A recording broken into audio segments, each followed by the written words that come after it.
Right, next, I'd like to explain setting up the icon for networking it with your pharmacy system. So if we go into our settings menu and press skip login to access, in order to enable the interface, first of all, I'd go to the barcode tab and select validation or barcode type to be PMSS instead of validation. And now I would go down to my TCP IP and set up the IP address and everything if you haven't already done that. And then lastly, go down to your pharmacy management software tab. And there you would select which software interface you're using within your pharmacy. Attached is a list of most of the pharmacy systems we already have an interface with. Some of them haven't been added to the list, but they will generally work using the Icon native protocol. So if you select the proper protocol according to what you're using in your pharmacy, then you can move on to the next setting. So the listening port defaults to 1024. So that's the port that the Icon is listening to on your network. So there's only one cable, your Ethernet cable, but inside that interface there are thousands of ports that can be used in any computer system. So this is the port that the Icon is actually listening to hear requests coming in for prescriptions to be filled. So our default's 1024. You can change that to any number you need it to be, or you can use the 1024 as our default. Next is the PMSS data purge time. So we keep track of the prescription data that's sent to us for up to 120 days as our default. However, you can increase that to 460 is the maximum, or you can shorten it to as low as a few days.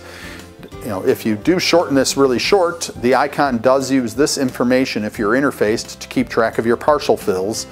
So you want to make sure it's long enough to at least ensure that you have handled all the partial fills that might be required in your pharmacy.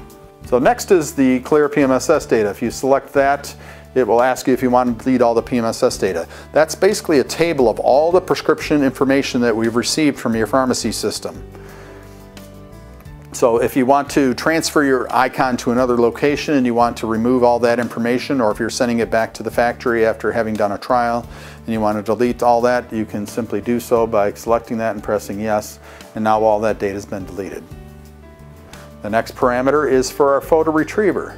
So we've added a new feature in to the Icon recently on the old Icon as well as this new one that allows you to request the prescription tray photos that are saved for every single prescription dispensed programmatically over the network. So if you enable this, now the Icon will be monitoring a port for requests to get those photos. What that allows your pharmacy system to do is build into their system the ability to request those photos so that while you're reviewing a prescription in your pharmacy system, you can actually view the picture without having to go back to the Icon.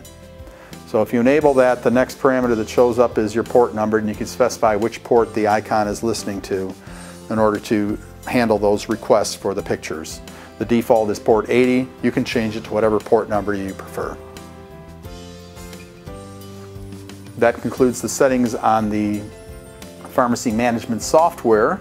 However, the next tab is also relevant to this topic, and that's the remote server. So the remote server is used for sending the results back for the prescriptions filled. So after you fill a prescription, when you press that finish button or scan out with your user badge, if you're using that method, we save all the data internally, but we can also send those results back to your pharmacy system.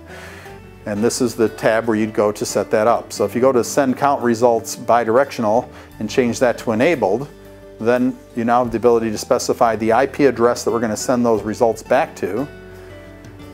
So by default we have this random IP address. You need to find out what IP address your computer system is configured to and type in that IP address here, and then what port number they're listening to in order to receive those requests back from us. It may in fact be the same port number that we're listening to, or it could be a different port number.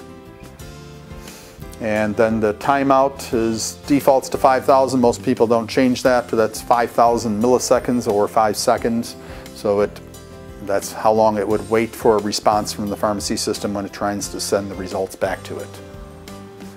That concludes the settings to enable the bidirectional communications to allow us to send the results back to your pharmacy system.